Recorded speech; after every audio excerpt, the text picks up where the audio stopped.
Right. Hello, everyone, and welcome to Altair Insights podcast. Today, we're joined by Hirokazu Mori, who is Chief Strategy Officer of WARPSPACE. So, hello again, Hirokazu. Pleasure to have you on. Thank you. Thank you for having me here. I'm happy to basically discuss with you again. And Perfect. happy New Year, everyone. Perfect. So, first, Hirokazu, so could you talk more about your personal story? How you came to be in WARPSPACE, how you ended up in the space industry, and all of that. So, we'll be happy to hear.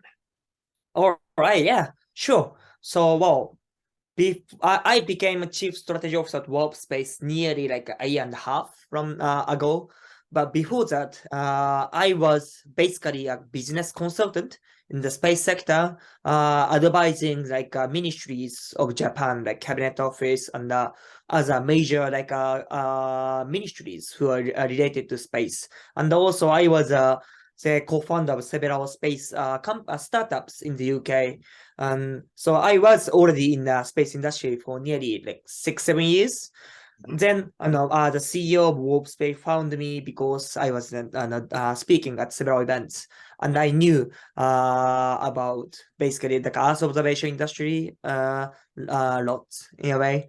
And the WarpSpace business is basically optical relay for Earth observation like operators. So he found me. He asked me to be just an advisor and or strategy officer.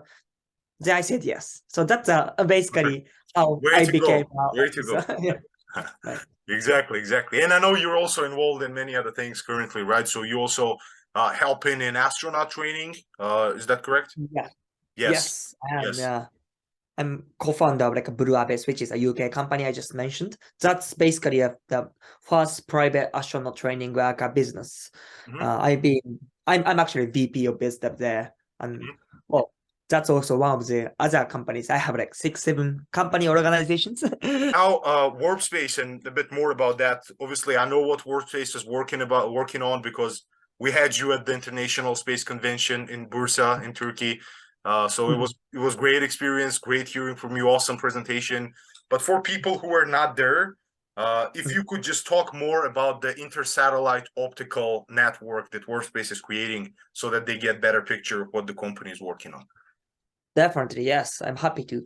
So WarpSpace is developing a solution called WarpHub InterSat, which is intersatellite relay constellation, which will be launched into medium Earth orbit. So it's higher than low Earth orbit. And those relay satellites, we are planning to launch 3 in 2024 5 time frame. And all of the relay satellites are equipped with optical laser communication, basically a transmitter and receiver.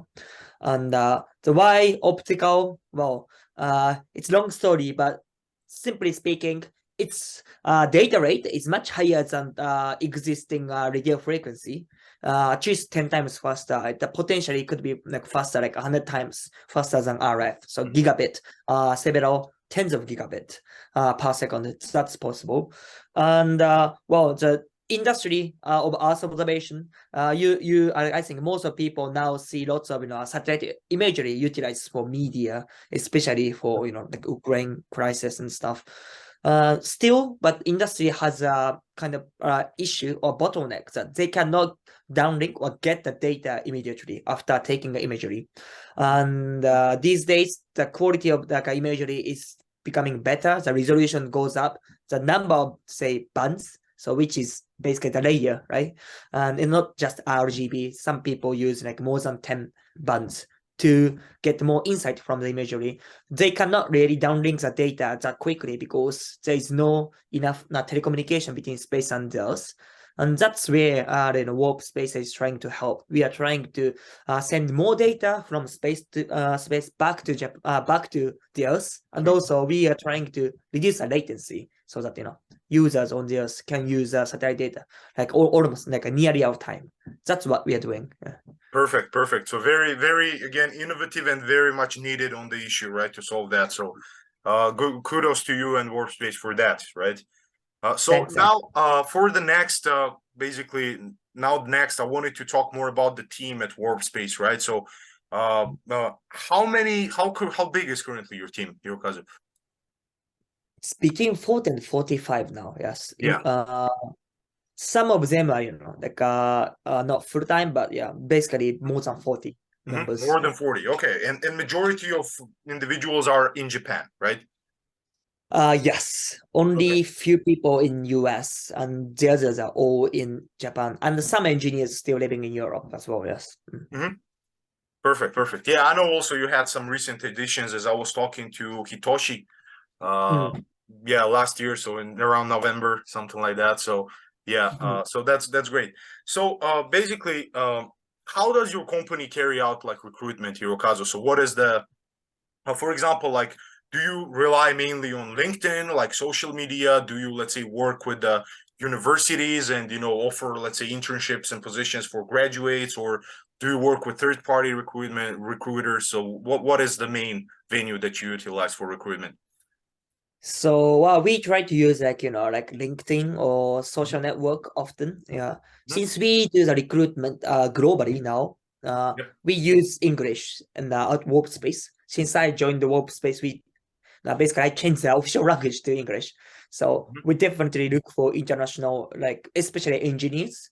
And the LinkedIn is certainly one of the most effective way. But apart from that, we also talk with third party like talent acquisition people as well. And that's basically how we've been doing.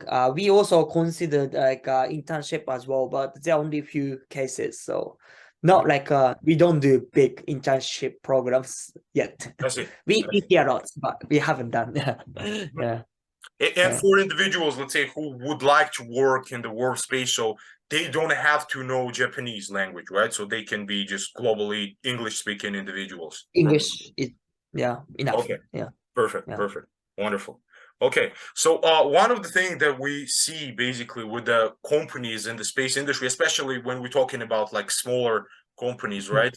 The problems they have is that if, let's say, one of their technical staff or engineers, for some reason like health, family, anything, unhappiness, right, decides to leave the company, at least like temporarily, all of the basically production process operations, so that is being delayed because of that, and that results in companies losing like severely like the deals, the clients, the reputation, everything, right? So for extensive period of time. So what does WarpSpace do to prevent that? So do you, let's say, keep the, even though, let's say, you have a person currently, do you keep the position still, let's say, open, and do you still look for candidates who could be potential substitutes, or do you hire several people on the same position? So how does WarpSpace work around that?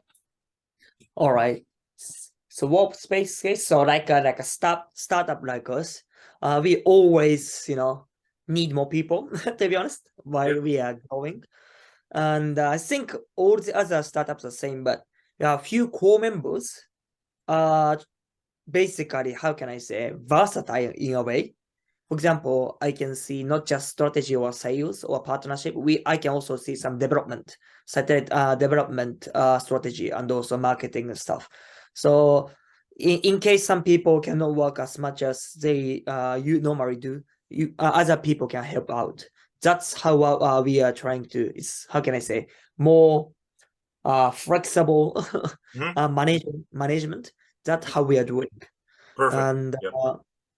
well, that's been working, and we are also on always trying try to educate or make more basically train managers so that we can scale. Like we need more managers if we become a big team in order no, to have more layers. So that's we are still continue to do so. Yeah. Exactly. And that's also brings me to one of the questions that I wanted to ask you as well. So for the training and upskilling of the employees, right? So do you have any training programs, or let's say third party, any training programs that you utilize, or you train your own staff? So how does WarpSpace go about that to help make the employees better, right? To more skillful? Wow, yeah. We hope there's third party training, but usually for startups, I don't think it's only just like a space industry. What we do is very unique, right? So we basically, it's the managers, like all officers like us, train our, say, employees or members. And but if it comes to say, like basic skills, then there are already some like materials online so they can study, but Yeah. mostly we say, let's put it this way, we heavily rely on OJT, on the job training. Mhm. Yeah, and that's been working so far. Yeah. Yeah. Perfect. Yeah, because that's actually one of the things, right? Some startups, they are like, why would I train my employees? Like, what if, I put in the time, effort, like I put in the cash for their training, and then they decide to leave and they work for a competitor, so then what? Yeah. But also the question is then, okay, so what if you don't train them and they stay at your company, right? So what happens then, right? You're at a loss, right? So that's one of those things. But yeah, okay, I see. Perfect. So another major issue also, Hirokazu, that we see in the industry looking at that is that companies are failing in retaining their employees, right? So, all the time we see like employees like quit, they work at one company, then they go to another company. Also, like through the time as we organizing ISC as well, like we had some speakers that left the company and then now they're working at another company, and that before the conference happens, so in a period of let's say over 1 year, right? So and that happens not like one case, that many times happened like that, right? Also we have cases where when the CEOs of the companies also are not anymore at the company, right? So that's that happens because the founders of the company, the managers of the company, right, they fail basically to create this atmosphere, friendly, satisfactory atmosphere, right, for individuals where they're efficient, where they're growing, where they're being like trained, and all of those things, right? So basically, I want to know more about the WARPSPACE's company culture, professional culture, because I know you have some unique benefits for your employees, right? And other unique things that you do for them, like a work resort that I mentioned also before we started recording, right? So interesting thing, want to hear more about that, and also other like team building and team bonding activities that WARPSPACE is carrying out to make the team more unified and more motivated. So basically, give us all, Hirokazu. All right, yeah. So yeah, we have actually many unique, how can I say company culture. We actually have compass of behavior. That's like our CEO actually made several years ago. They're like around 10 items. Sometimes like actually I don't memorize all of them by my heart, but some of them say like integrity, love your family, those stuff. And we basically appreciate the diversity of all the employees. Anyone can have their own view. So that's actually almost of the employee are happy about. Yeah. And well, it's maybe it sounds standard in globally, but in Japan, which is not really usual.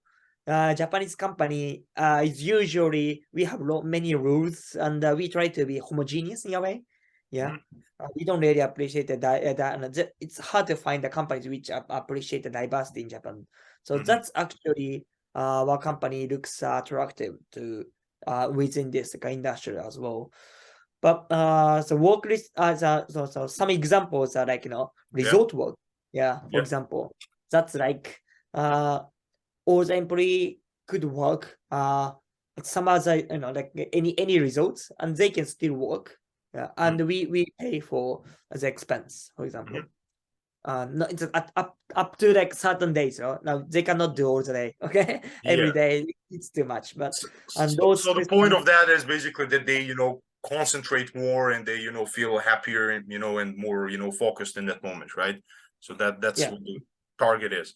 Okay, perfect. But so I understand that in terms of, let's say, the managers and all of those things. So for, let's say, engineers that are actually like hands-on work in manufacturing, so does that also apply to them, or that's only to the so that to them as well, right? Okay, perfect. So they basically they have to let the manager know that when they do resort work. So anyone is eligible. Perfect. Yeah, and then you have also like team building and activities, right? I'm assuming. Yeah. So team building, we have many events ongoing. So within our office, like, you know, I think everybody knows Google, but we have many, it's hard to, like, I think later on we can share the like, pictures, but we have many, well, entertainments, I would say, within the office. So everybody can join and, you know, play around. There are like club activities every day. Even though there are only 40 people, there are several clubs, like, you know, board game, some like sports, and people like employee are usually active. They just, you know, gather and, you know, basically meet up and exchange some ideas. So even between engineers and the biz dev or sales or corporate members, those events definitely help us bond. So that's what's actually unique about our company as well. Perfect. And that's very interesting, as you said, right? In Japan, it's more like, you know, strict and everything, you know, more by the rule, you know, and your company is again showing that it's all about like, you know, having fun and, you know, all about building the team and, you know, the diversity, as you said. So that's awesome. That's awesome. So that brings me then in that case to the last question for today, right? So that we see that now also like as the space industry is growing, right? Even though like it's growing and there's like, you know, over 1 million people that are working in the industry currently, and there's like over 10,000 companies that are working on space projects, right? Still like it's a small industry relatively to the, let's say, other industries out there. And basically the question is here, when space employers are now looking for employees, they're looking for more than just like a technical knowledge, technical expertise. So they're looking for those additional skills like communication and other skills like that, right? So is there any specific, let's say, skill set that the WARPSPACE is looking for in employees? Like any specific skills? We are, you know, we are looking for more engineers than say biz dev these days. Yeah. In a way, succeeded making our business globally, and you know, our company is known to some extent globally as well. But when it comes to say real business, we have to make stuff, yeah, and we want to accelerate it. So we sometimes need, you know, the core engineers, like aerospace engineers, who knows about the structure or thermal control or about satellite spacecraft. I think that's what we are prioritize these days, to be honest. Yeah, we have many engineers who knows about electronic or robotics, or that's been successful. But in order to expand the team, we need, how can I say, core members of say new, say, production or new program. That's, I think, we are not just WARPSPACE, but probably many Japanese space startups are looking for these days. Yeah. I see. Perfect. Okay, so in that case, to any of the, let's say, aerospace engineers that are, or satellite engineers that are watching this right now, so do they have to be willing to relocate to Japan, or they can work remotely from And anywhere? they can work remotely as well, yeah. Okay. And we will probably soon have the office in Europe as well. We have already have office in the US, so we can find it out. We could work, but we don't really force engineers to relocate to, you know, places nearby the office either. We can find it out, you know. Okay, Remote. perfect. Wonderful. Okay, wonderful. So thank you in that case, Hirokazu. It was awesome having a conversation with you, and, you know, many more conversations to come also. So yeah, glad we made this happen. And, you know, everybody, so WARPSPACE, again, Hirokazu Mori, Chief Strategy Officer.